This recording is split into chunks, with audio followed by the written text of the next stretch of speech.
Hello everyone, you're very welcome to this DocFest session looking at the media and in particular filmmakers' response to the Grenfell fire tragedy. As I know you'll all be aware, we are just approaching the anniversary of the awful fire that killed 72 people. The inquiry has just started recently, and I think it's fair to say that emotions are seem to be running almost as high at the moment as they were in the months following the fire. We are not here at this session to prejudge the inquiry or to go over the minutiae of the causes of the fire. That's not our area of expertise. What we want to do here is have a useful and respectful conversation really about how the media responded, and in particular how our panellists went about making work in response to the tragedy. They've done a huge range of things here. We've got people from very different spheres. So what I want really by the end of this is to get genuine practical insight into how you go about responding to a tragedy on this scale. First of all, I should introduce myself. My name is Siobhan Sinnerton. I'm commissioning editor for News and Current Affairs at Channel 4. I should also disclose that I'm not entirely impartial in this area because I commissioned the VR project that Jonathan on the end will be talking about.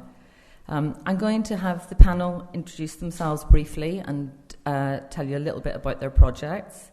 Then we will talk in more detail about those projects and then open out into a wider conversation about coverage more generally.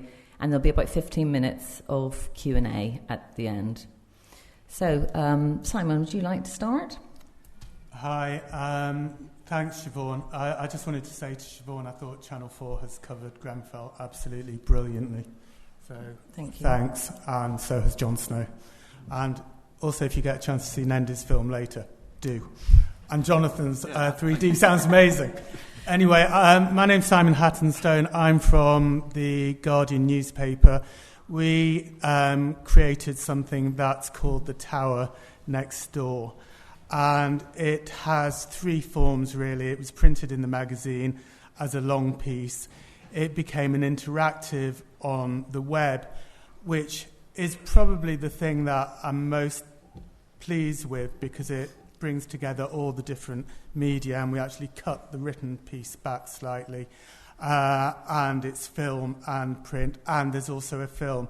And what we wanted to do is we thought there are so many victims of this disaster in different ways, and we just thought, what happens if you weren't in that flat, but you lived next door, you had to watch it, you had to live with it. If you feel you have no right to consider yourself a victim.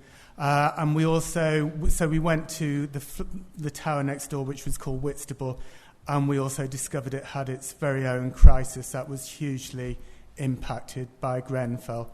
That was going to be regenerated, i.e. knocked down. So we made a film and did an article about that.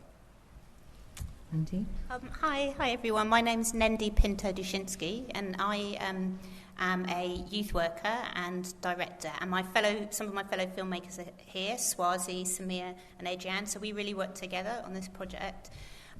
We were actually already making a film. I've worked with Adrian, Samir, and a number of other young people for about 15 years at a youth centre called Stowe. Stowe Youth Centre is quite local to Grenfell. And we were already making a film about that being closed down because youth centres all across the country have been closed down. And so there was already a feeling of young people being quite very disappointed, just being left with no support services. And then when Grenfell affected all of the young people, and local residents who were making this film, our anxiety, our hearts just went. And so we decided to try, partly because of some of the portrayals of young people on the TV as very angry. We wanted to the community to have, for their voice to be heard, some of the quieter voices to be heard. And so as a group of 9 young people, survivors, local residents, volunteers, we made this film. And you can see it after this session in the Dome in Tudor Square. Jonathan, do you want to explain a little bit about what your piece is, who you are and what your piece is?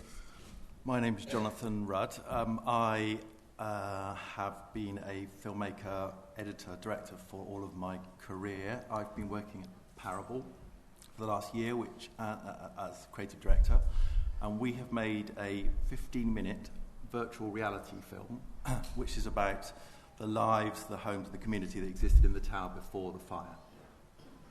So as you can see, 3 very different approaches to responding to this incident. Simon, how do you start to approach a subject like this when the atmosphere is so charged and tensions are so high? How do you start? It's really difficult. Can you hear me? Do I need this closer? Put it a little bit closer, I think. Sorry, I'm rubbish with mics. So we started probably between a month and 6 weeks after the fire. We weren't reporting on it, so we wanted to do something different. And like loads of projects, it evolved. And what I like, in a way, is when you go in not knowing what you're going to do or what you're going to find or what people are going to think or what conclusion you're going to reach. And so actually the way it started is we had a bit of money from, I can't remember who it was, who invested in a Guardian project called Cities, I think. Lawrence will check. And we wanted to do something related to a tower. Yeah? What is it like living in a tower post-Grenfell? And one of the things that we were really interested in from the start was the polarity between the idea that people were incredibly wealthy around Holland Park, and the way it was reported initially, we thought it was almost that there was this incredible underclass living in the towers.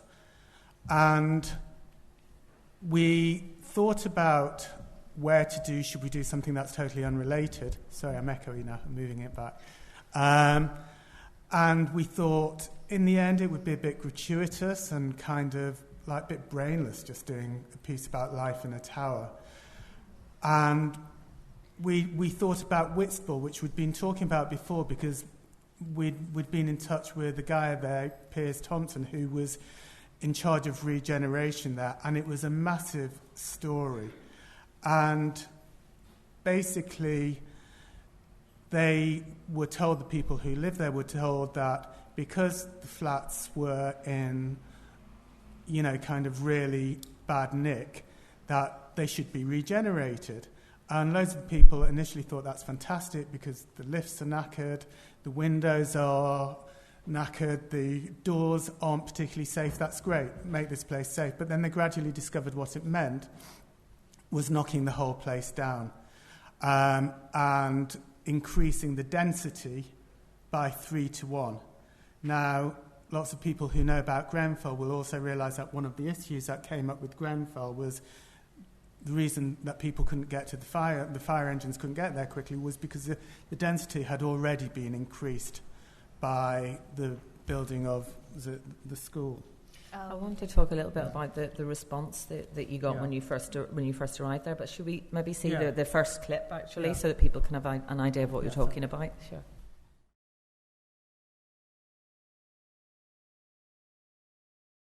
The reason we wanted to show that, because we wanted to show there was this idea that it was this kind of horrible place. There was incredible beauty, and is incredible beauty around there, and that's what most of the residents felt. And were people open and welcoming when you first arrived, or were, by this point, how long after the fire was this, and were people resistant to any more media coming into the area? Yeah, it was interesting. I certainly don't think they were like, "Hey, The Guardian, welcome home." We were quite lucky because Piers was supportive, and he introduced us to this amazing guy called Joe Walsh. He runs a club called the Maxilla, which is at the heart of all Grenfell, and he's the most gobsmacking guy you'll ever meet. He's kind of tiny, white, middle-aged, hard, working-class guy with like a heart that's like the size of a county. And by having them, it helped. But at the same time, people did say, why are you here? What do you want? And I think the only way, if you're coming from outside, to win trust is by going back repeatedly and not shafting people. But I think that's the heart of most journalism. Nendie, you were already embedded in the community whenever the fire happened. How did you decide how to respond? So I just wanted to say, first of all, just to be careful, because me personally, I'm not from the community. Yes. I'm a youth worker at a youth centre nearby. Yeah. So I'd say, for instance, Samia went to school with some of the people in the tower. A lot of the people so working... These are some of the ladies in the front row Well, here that you're referring really, to. fellow Yes. filmmakers. Adrian shot the film. And, Yeah. But we had a different issue, which was that, I guess, that we were seeing young people on the news being shown as being quite angry, and it's not to say there weren't some young people that were angry, but I think what happens when there's something like this is it's about access, and if the person who is the loudest, you're asking people, would you be interviewed, if the news can interview you, often the people that are more traumatised and broken are not going to say yes to that. Yeah.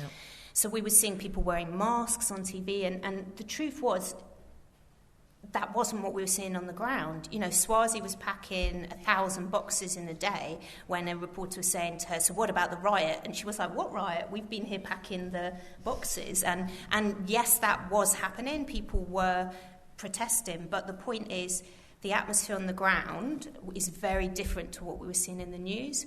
So we were trying to almost catch like a snapshot of that. And also the fellow filmmakers, these are their friends and family members they're interviewing. So it's so different, isn't it? If you're interviewing your friend about what's just happened to them, to if you're a reporter coming along. And so I think what we were trying to do is something that initially when we made the film, it was turned down by Charlie Phillips at The Guardian because he said it was too, it would need a lot of work, it was too unprofessional, basically. And the point is, we were never looking for a subject matter for a film. We wanted people to have a voice. And so when you see them on the film, I think what it captures is how broken they are, how PTSD renders people in this surreal, eerie headspace. I think it captures that atmosphere and the nuance of it in a way that sometimes you don't get in a soundbite interview on news. So you had you were coming from a very different purpose. Well, we wanted people who didn't live in social housing.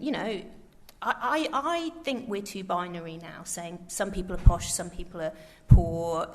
You get good people and bad people on both sides. And I think I believe that there's good in people, and if you show them, if people speak from the heart and they hear what is happening to them, I believe that you can change politics like that. And we took this film to Parliament, and we had a big event with 170 MPs from all the parties seeing it. And from this film came a campaign in Parliament, which we then have had the inquiry, working with Grenfell United. So I probably haven't answered. I probably went off on one there. No, you did. I want to talk a little bit more about the journey of the film, but let's see a clip of the trailer for the film first of all, please.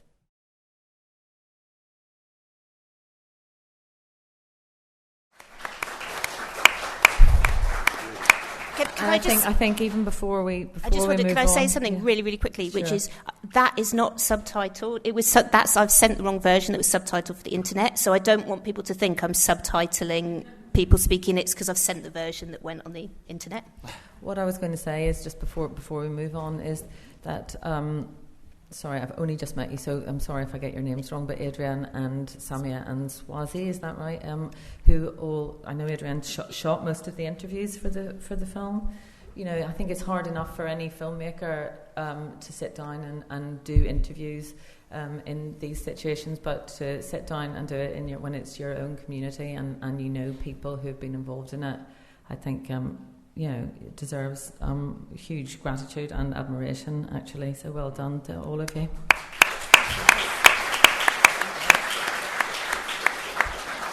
That's very nice, thank you. It's true. It's true. Jonathan, I should ask you a little bit about how the VR piece came about, but it's slightly disingenuous. And you should answer it. Yeah. So I'll just, because it came out of a conversation that we had jointly, in that I have been looking at virtual reality and 360 projects, exploring the idea of Channel 4 doing them with various companies for a while, and looking for the project that made most sense for it to be done in virtual reality rather than in 2D on television. And just at the time that we were talking about that, the fire happened, and it seemed like an opportunity. Everybody talks about virtual reality being able to take you to places that you can't go, and so we decided that we wanted in some way to make a piece that showed what life was like in the tower before the fire, and was a portrait of that incredibly diverse and vibrant community. So that's how it started, that conversation, and then you went away and decided how to actually make it. How did you decide where to go from there? Well, I mean, I guess it was like all these things, it was an organic process, really. We knew absolutely that it was a film that would be focused on the tower and before the fire. It wouldn't in any way focus on the fire, because obviously that's a world you don't want to take people to in something as intense as virtual reality. So I guess, like all films, we started with a simple question: what was it like to actually live in the tower? And we started to talk to people and meet people and hear what they told us. And it became quite clear that people in the wider sphere were making quite big assumptions about what the tower was actually like. You heard it being referred to as a broken tower, and it being dark and dingy and full of benefit scroungers. And actually what became quite clear is that's absolutely not the case, or certainly not the whole picture. And so the film then, I suppose, it took on the meaning it started to have. It was going to be a way in which we could somehow challenge some of the misconceptions about what the tower actually was. Should we maybe have a look at it so that people have some idea of what it is that we're talking about? Let me just... So this is a virtual reality film, and it's best viewed, of course, in a headset or in a dome or something like that. I've cut a bit of it out and put it into 2D here, so it'll just look a bit weird. But it'll give you the bit. You really need to go to. I think it's Trafalgar Studios or wherever it's on, and see it for yourself in the headset, because it's 2D never gives a proper representation of it. So maybe here's something weird then. Might do.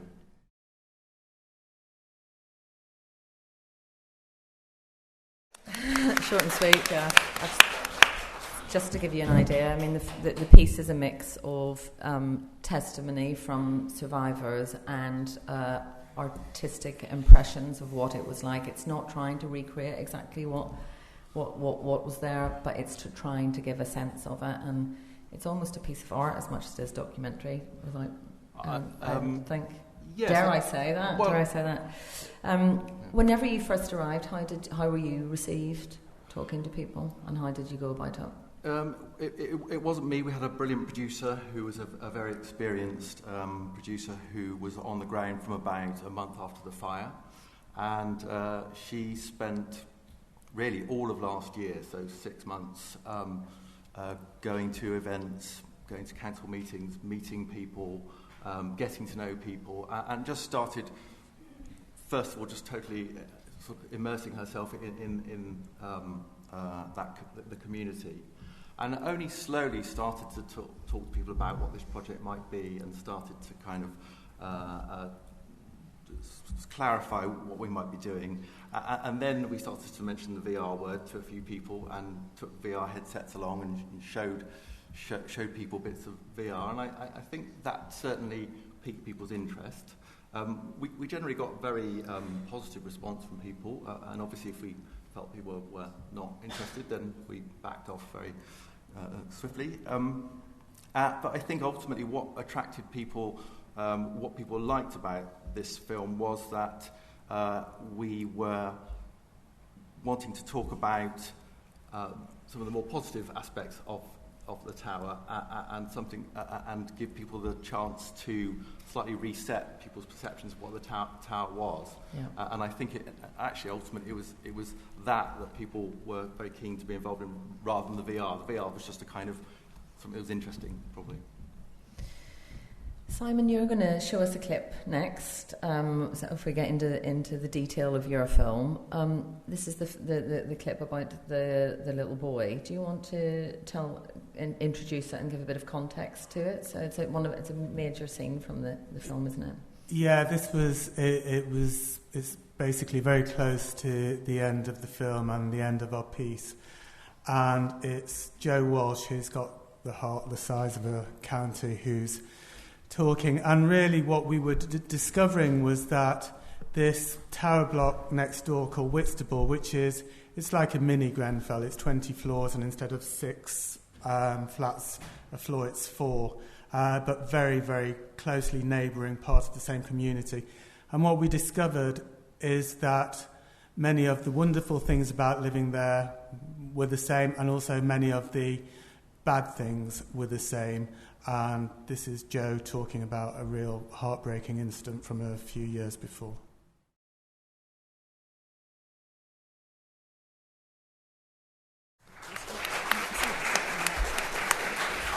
It's a very, very, very upsetting clip. So you find echoes of. Obviously, people in the Grenfell community had been talking about safety concerns and writing about safety concerns for quite some time. Did you find similar issues here more widely?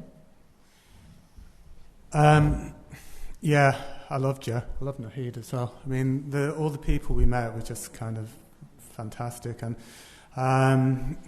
that was the thing that everyone we spoke to, there wasn't one person we met who didn't like living in the tower, and this is Whitstable rather than Grenfell. And there wasn't one person who didn't think there were big problems with it. And there wasn't one person who didn't want it to be rebuilt for something they couldn't afford. And the classic problems were the problems that are emerging, at the inquiry. So just before we finished our film, we discovered that the doors weren't fireproof and they had to change the doors there. Again, the windows, which the little boy fell out of, they turned, and Joe and numerous people said to us, we've tried to get the council or the TMO, the Tenant Management Organisation, to come and fix it, and they didn't. And so there seemed to be, kind of everyone here seems to be talking about myths around Grenfell. And one of the myths seems to be, and it's something that there was a massive article by Andrew O'Hagan, which I think perpetuated, was that if you were happy in the place, you couldn't have problems with the council or the TMO, which was absolute bollocks. There were a load of people who were incredibly happy there. It's a fantastic community, but there were very, very basic problems that needed fixing and weren't. And kind of what touched us was the symmetry in that piece, because Joe is obviously, he's talking about Grenfell and that child falling at the same time, and it's incredibly painful, I think, and as it merges into one almost. And what do you think about the accusation that the media ignored what people were saying and writing on blogs about Grenfell before it happened, their safety concerns? Should the media have picked up on it earlier? And if not, why did they not? Well, I suppose, like lots of journalists, I wouldn't have known about Grenfell. And I'm not sure if, I'm not a specialist in that area, but I'm not sure if specialists in that area would have done either. But I think you were talking about the breakdown of local press. And again, I'm no expert, so I don't want to...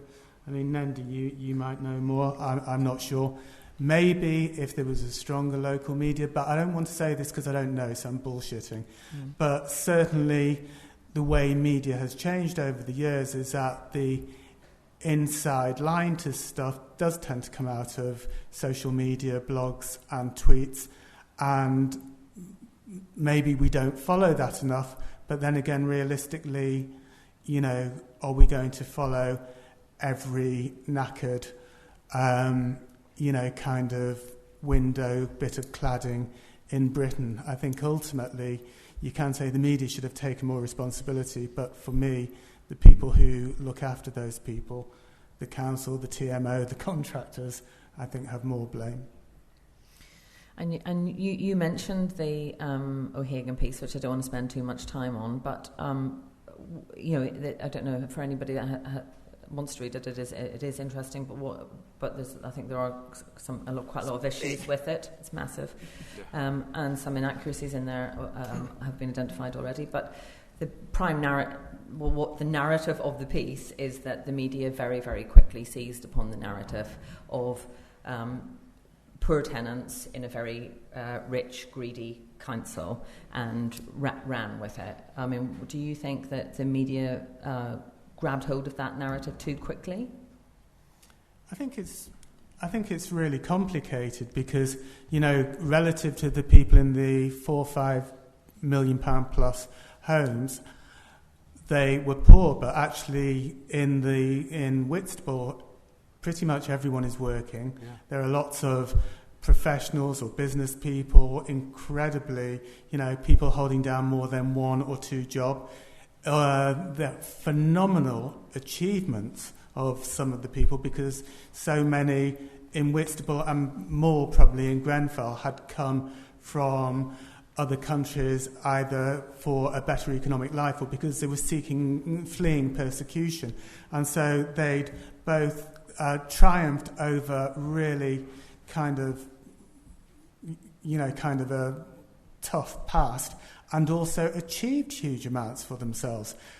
So, yes, there is that narrative, but I think, looking what you were saying, Jonathan, and what you were saying, Nendie, is that the longer you spent there, you realised it was a simplification of that narrative because, if you're talking about London, London is such a complicated place now that compared to, that's not poverty in London.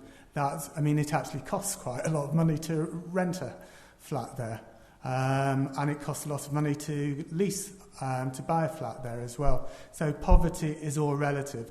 So I think the journalism was pretty good. I think Andrew O'Hagan is wrong to completely dismiss it. But yes, there were simplifications, which there always would be. Ironically, I think his massive piece is the most simplistic of them all. Nendie, you touched on this earlier, but what was your feeling about the immediate media response? Well, one thing that you guys would be more expert on is that I think that because one of the primary focuses of media now is clickbaiting and what is going to get viewed, and sometimes that drives these things. Obviously, someone being angry is more of a response than someone having a very kind of hard, less kind of soundbitey, less short clip thing. And so that I think that I saw people like Channel 4 News as actually really trying to help.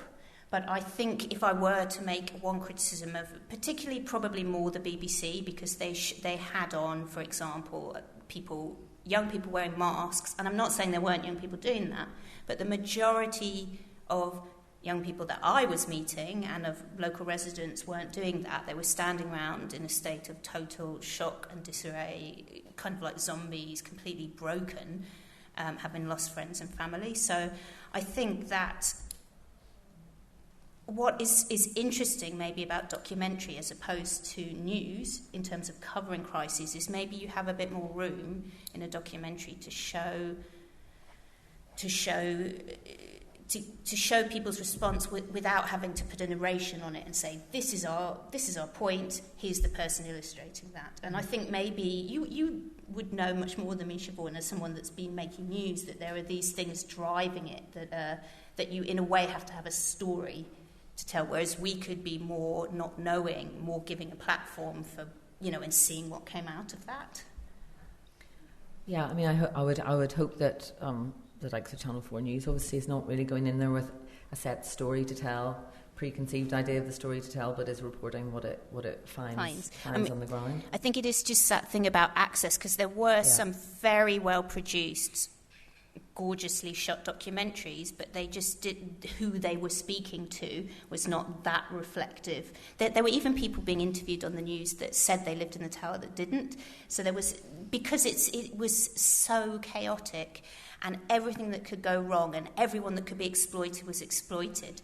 And so the problem is, I remember that the people who set up Grenfell United, which is the official organisation of bereaved and survivors, on the second day it happened, people were saying, if you don't speak about austerity and politics in regard to this, you are letting this community down. So even from that first day, people were putting pressure on them to politicise their own experience. Who was saying that?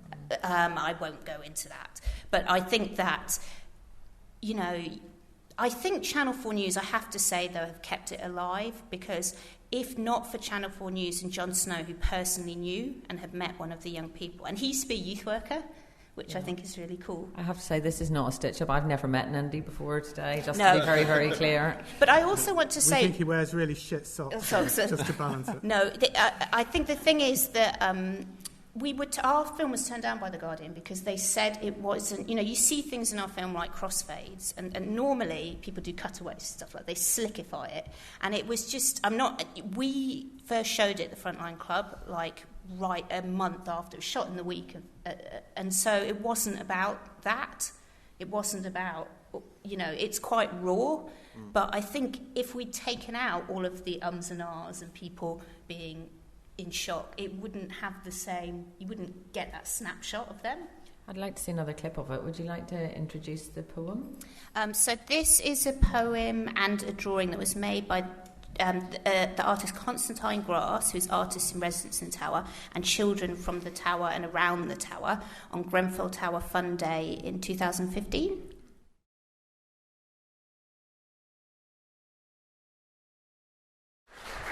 Lovely piece. Thank you. Jonathan, I want to pick up with you. Obviously, the anniversary is approaching, and it's a very, very sensitive time. How do we all deal as filmmakers when we make this material, and you specifically with the VR piece? How do you deal from a duty of care point of view of the impact that our work has on people, survivors and the bereaved, in terms of re-traumatising people? How do you look after them at this time when they're seeing all of this material go out? At this stage now? Well, in the case of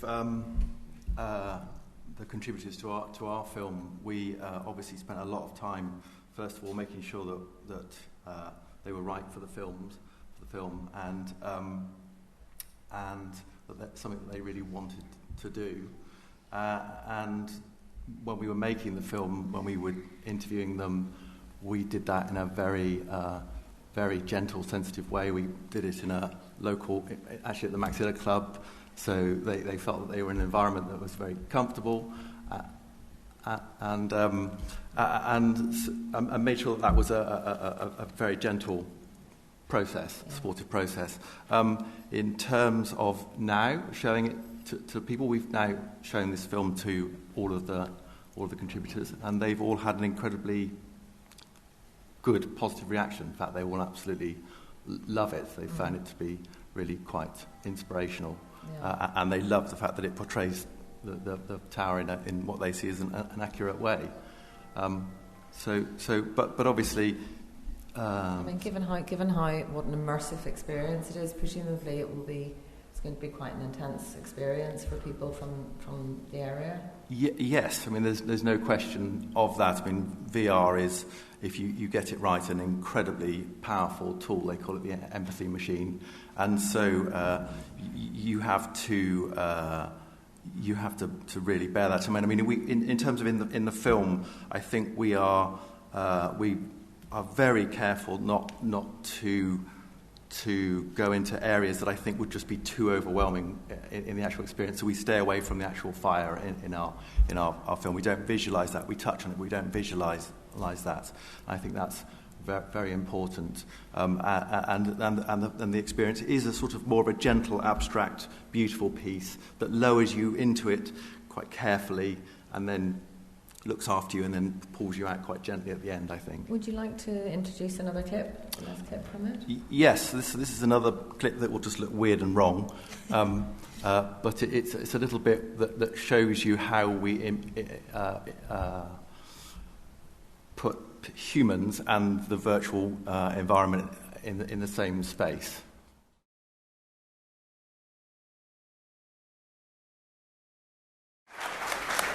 Again, it's really, really hard to give an idea of what the piece is like to experience from that, but that gives a little idea.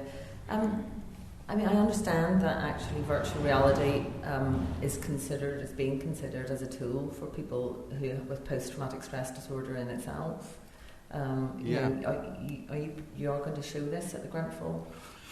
Yes, are you? we are. So we're doing 3 days worth of screenings in the Grenfell area at the end of the month, because obviously it's very important that the community get a chance to see it and see it properly in the headsets. And we teamed up with the Grenfell Health and Wellbeing Service, the NHS body, who will be there. They've been very supportive of the project, and they will be there to support people if they have a particularly emotional experience watching it. VR is still in its early days, really. We're still sort of working out what it can do and what it does well. But so it's hard to predict quite how people will react. But I think it's safe to say people will react in quite a strong way, which is why I say we've got a lot of support on hand for those screenings. But I think it's important to do that. Nendie, what are your plans for your film in the week coming around the anniversary? Well, we're slightly in a funny way, we use this film to leverage support in Parliament. That was the point. So we showed it as part of it was the official 6-month memorial that Grenfell United put on. So that was in Parliament. And so I think, to answer your question, around the anniversary, we just put out the film on Grenfell Speaks, which is the most amazing channel, if you don't know it, and many of you probably do know it, which literally Faisal broadcasts from all the council meetings, every event.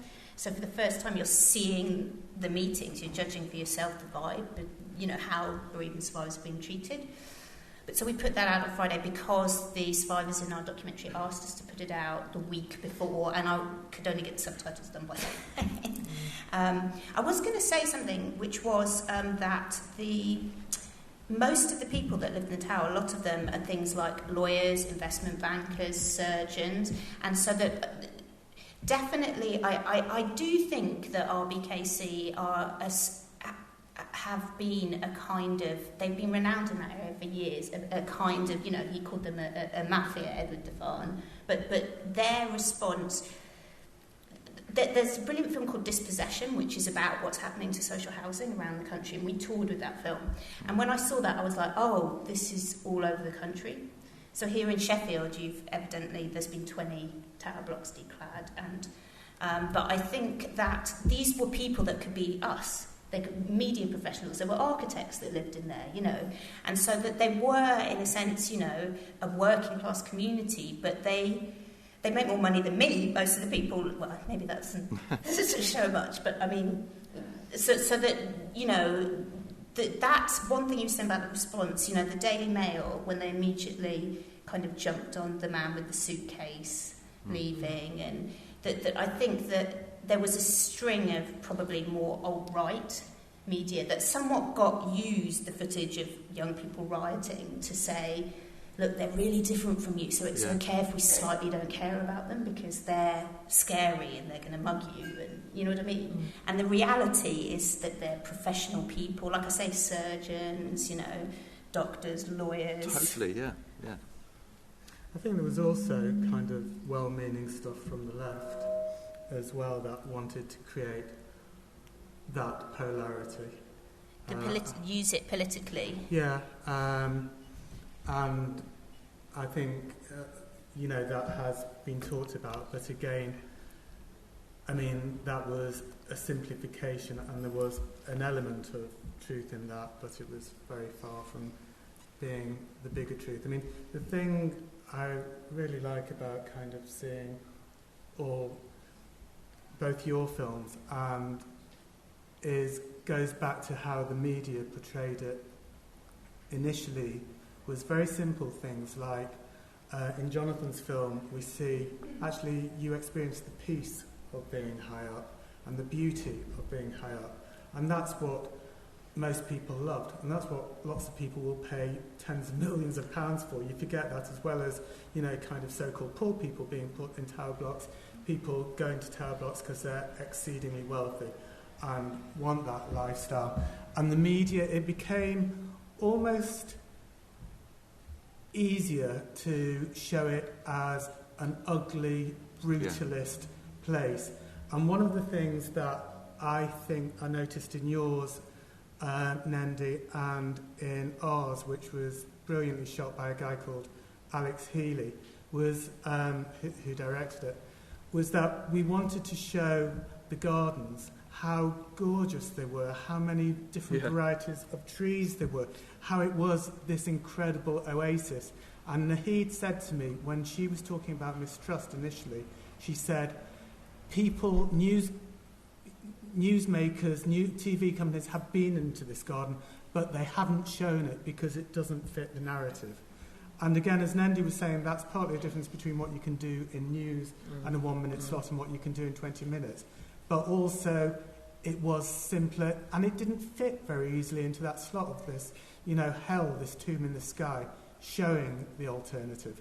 I just wanted to go back to something that you were saying about the anger as well, is that I think we needed that anger, because what I find incredible is how quickly, i.e. on that same day, the truth did come out about what went wrong, and I don't think it would have come out without I think the anger, or at least quite a lot of the truth. I think the truth is there is no right or wrong response to trauma. Everyone's response is right, because there is no right or wrong, but I think that actually they had been writing about this. When it happened, there's a famous blog, which I'm sure maybe you know about, that predicted this would happen, where it said it would take a catastrophic incident for the council to do anything. So, I mean, what makes it so excruciating is it wasn't an act of God, it wasn't a lightning bolt. They knew this would happen, and they were fighting, they were threatened with libel, they were,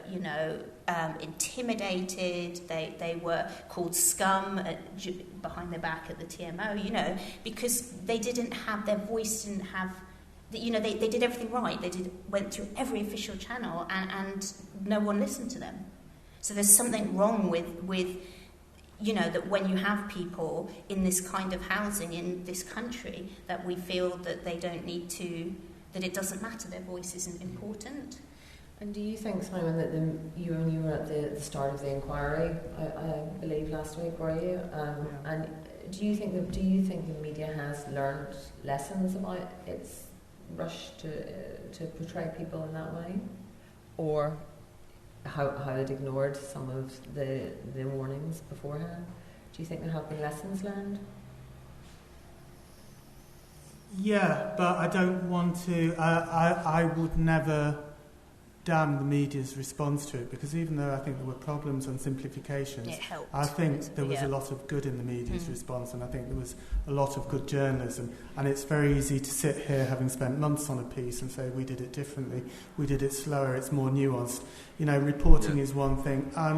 Actually, it was reported very well on the whole. I think what the first 2 weeks of the inquiry brought was just the incredible richness and fullness of people's lives.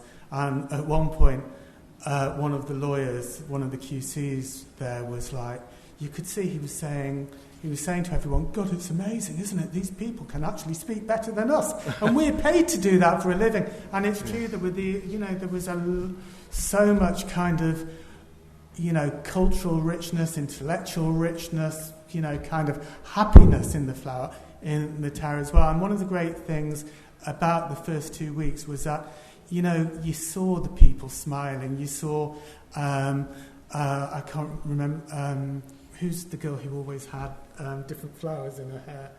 She died in the flats. I mean, just the kind of gorgeousness and the cheekiness. And then you heard the astonishing stories of one guy called Mohammed Noor, who He was basically an enemy of Eritrea, had to leave for Sudan, Nigeria, came here, did a degree in genetics, did an MA, and then ended up in security, which again is kind of a migrant story. And you suddenly felt these, like I suppose most people, are special people, and you felt the atmosphere was really sacred, and people were forced to listen and respect not just their deaths but their lives.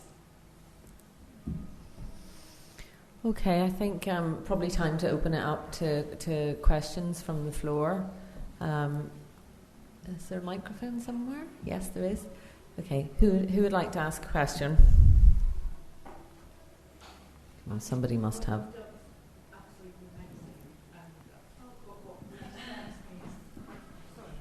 I think your work's absolutely amazing, and I think what really strikes me is that there's a sort of a time gap between when something happens and is reported in different parts of society. And I think, now there's news that's happening in the now that's reporting to Grenfell people. But what strikes me a bit is that, is it a good thing that the inquiry's an hour drive away for people who live in Grenfell?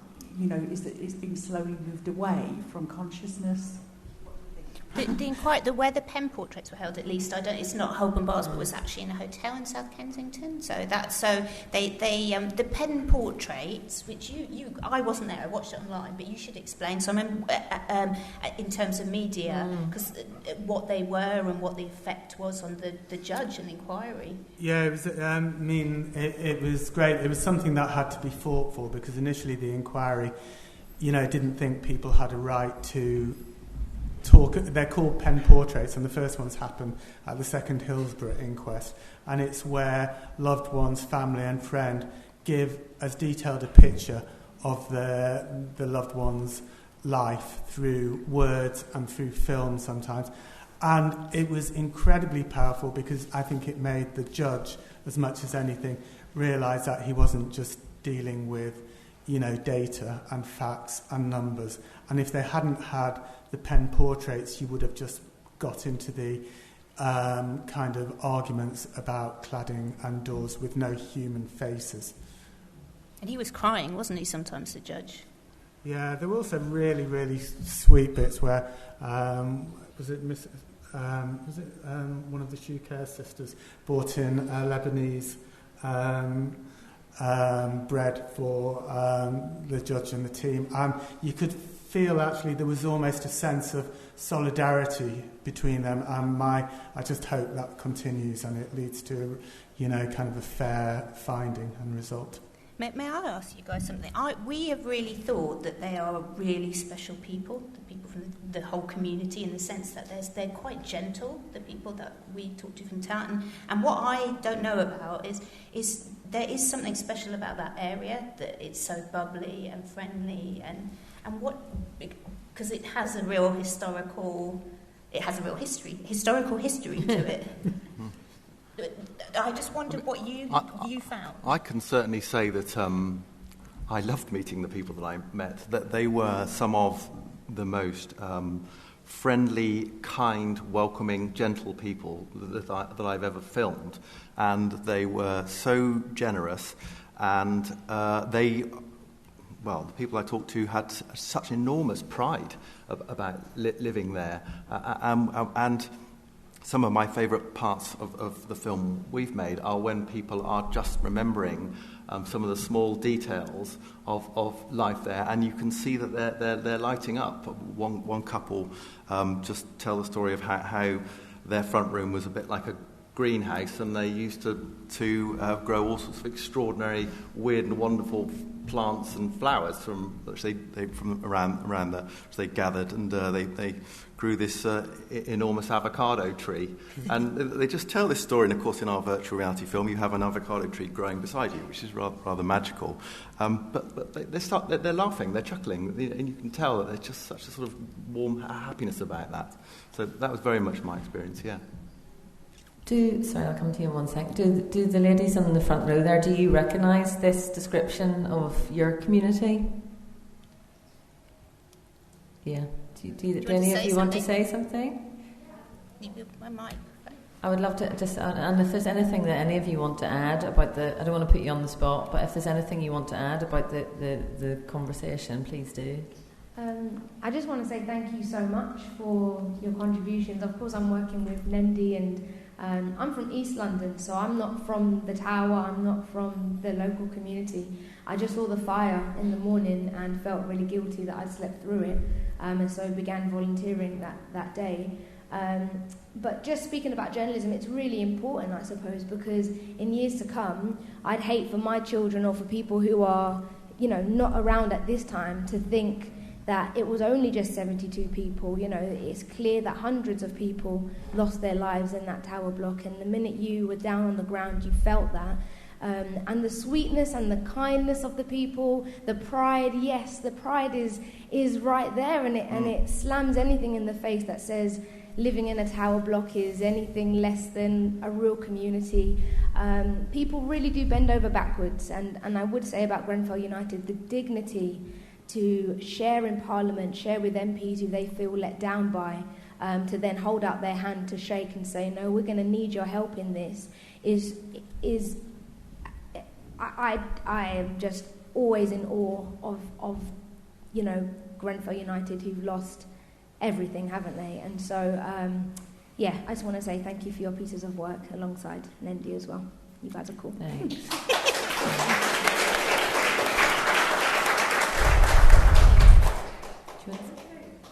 Following on from what Swazi said, I think it is really important to reiterate the community, and although Grenfell was a disaster and it should have never happened, a lot of strength and, relationships have been forged by the tragedy, and the community's come together in a way that it never has before, and it's been really amazing to witness and to help and aid Grenfell United and some of the bereaved family members, and I think it's really, really moving to see this, and how that really works with local government as well as central government. So I think the focus for us has been, let's not forget the people who have been affected by this. Exactly what Swazi said, we can talk about numbers all day and where the money's gone for Grenfell, but I think it's really essential to keep your eyes on the people who it's affected. So, yeah. Thank you. There's a gentleman actually just behind you there in the white shirt, had his hand up previously.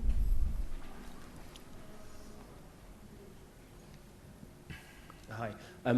It's obvious that you did a great job in giving voice to people who'd been through this. Can you just talk a little bit about, there must have been more complex emotions. There were times maybe when people you were interviewing broke down or seemed upset, or you maybe slammed the door in your face. Can you talk a little bit more about the complex emotions that maybe when you thought, oh, am I intruding too much? Where that line felt for you? Jonathan, do you want to talk about that? Yes, from our point of view, we spent a lot of time with people before we did the interviews, so we knew what we were going to talk about, what they were comfortable talking about, so that we weren't in any way ambushing them when we had the cameras rolling. And as I said earlier, I make sure that those interviews are a very carefully and very carefully orchestrated and gentle experiences. So we did it in a nearby familiar place, and the interview is a conversation rather than an interrogation, and I make it very clear at the beginning of doing those interviews that if we're straying into territory they don't want to talk about, then we just stop and we move on, or we have a breather. So and because the film that we made is very much focusing on that before the fire time, we didn't need to go into too much detail really about the horror of that night and life beyond. So I think it was slightly less of an issue. But as I say, mainly it was about spending a lot of time before we shot the interview, getting to know these people, making sure they were absolutely comfortable doing it. It's something they really wanted to do.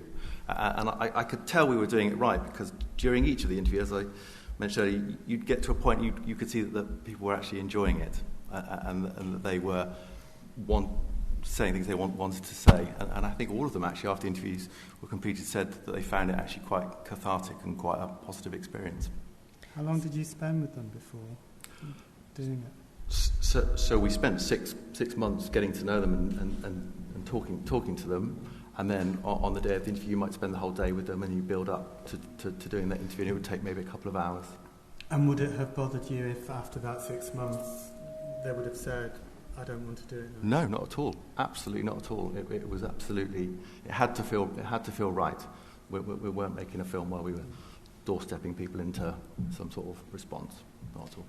Did you have any doors slammed in your face whenever you approached people? Not so much doors slammed. I mean, I think we were lucky in that we kind of, the people on the whole that we met stayed with us, but attitudes changed at times. So, for example, one of the men in the film was Peaky, who had been, and was probably one of the louder ones on TV in the first place, and he was very traumatised and decided he didn't want his photo taken, which was fine, but he was still okay with the interview and the film stuff. But I just think we kind of left it on their terms. Then there was one woman who didn't want to be filmed, but she agreed in the end. Oh, sorry, is that my doodle? Technical term.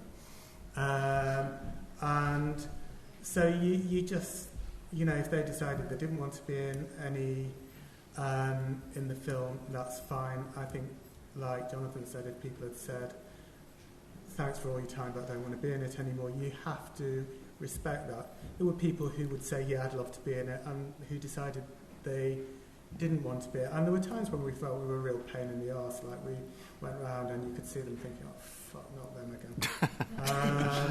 But, and Joe, who kind of doesn't really take prisoners, been like, oh, fucking hell, Simon, what is it this time?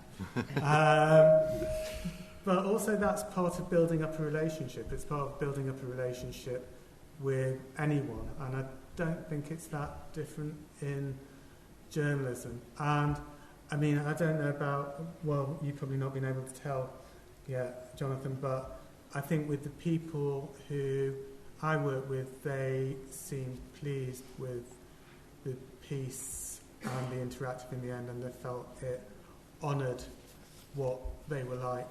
And so, I was pleased with that. Did you have anybody, Nendie, who was angry with how they were portrayed or wanted removed from the film or anything like that? I think there was two things I was going to say. The first is it is quite interesting, because when we were filming at the time, there had been some Reuters journalists who were beaten up, but not probably from the actual... They weren't probably beaten up by people from the community. You've got to understand, every nutcase, everyone with a political agenda, the EDL, for God's sake, came down there. So it was just like, I never have worked in a disaster zone before, but that is what it was like.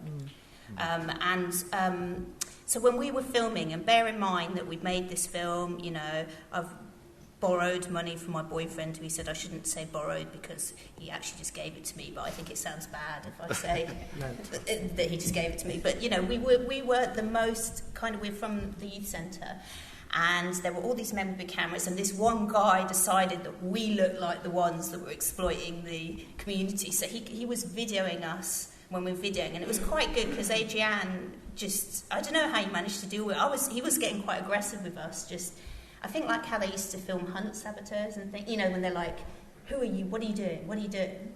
But we had arguments and discussions within our team about how graphic it should be, and in the end, I made the decisions because I was editing it. So some of the things people would still say, I wouldn't have done it that way, or we removed things that people wanted removed, but we left in, it's quite brutal and harrowing, the documentary, and it was because we didn't really want to sanitise. So there is a lot of imagery in ours, like CCTV from inside the building, that Channel 4 News is not allowed to air. Josh, who we worked with when we did our Channel 4 news piece, said they had half an hour of a girl crying out from the tower. There's a little bit in our film where she says, "I can't get out." And he said, we can't put that on TV because it will just completely traumatise people. So in fact, even though people thought what was on TV was traumatic, it was much worse when you were there. Yeah.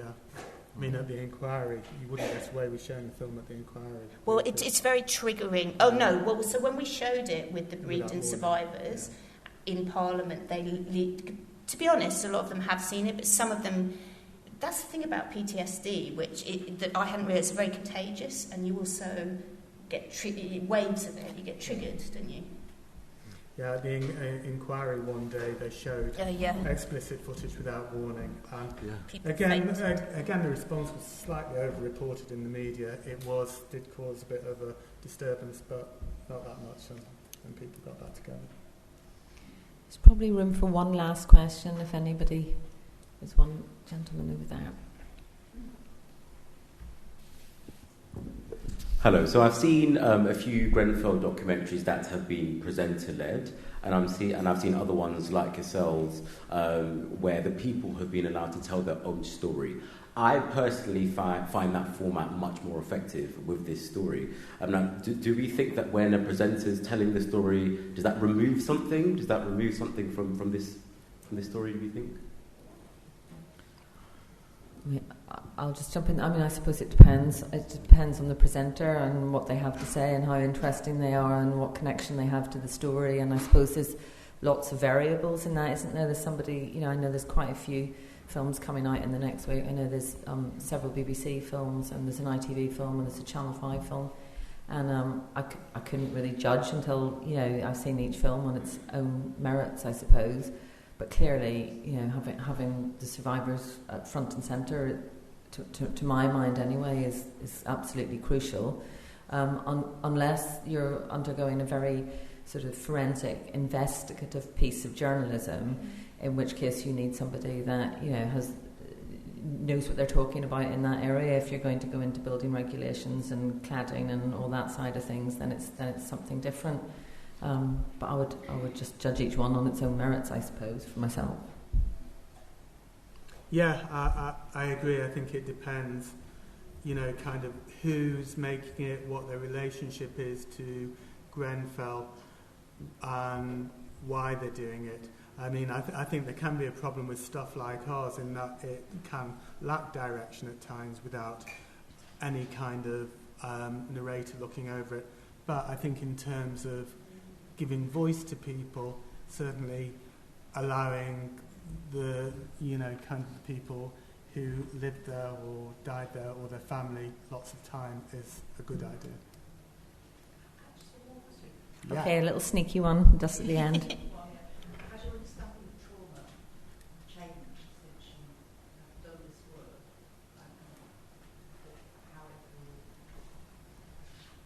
Well, that's not. Do you know what?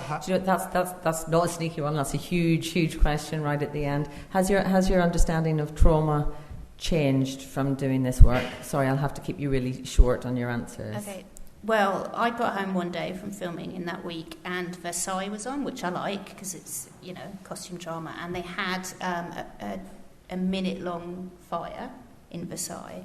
And I've never had this before, but I literally started crying and shaking. This is the week of the thing. And I did actually, I've never made a complaint to the BBC. I love the BBC, it's great. But I did about that. And they said, but you could have turned your head away when that scene came on. And this is the week after the fire. And so, what I have understood now is that it's in waves, trauma, and that also that it doesn't go away. I think so. When we watched our film again last week at screening, it really upset me, even though I edited it for 6 weeks, because I haven't seen it for a bit, and it just brings up feeling. Watching your pieces, it's so emotional. Yeah. Do you feel like that? Yeah. Totally. How do people handle trauma? I'm getting mad flashing lights at okay, me red, from the front red. here, so I'm going to have to wind it up and say thank you very much to our panel, to Jonathan, Nendie and Simon, and to you for coming. Thanks a lot. Thank you.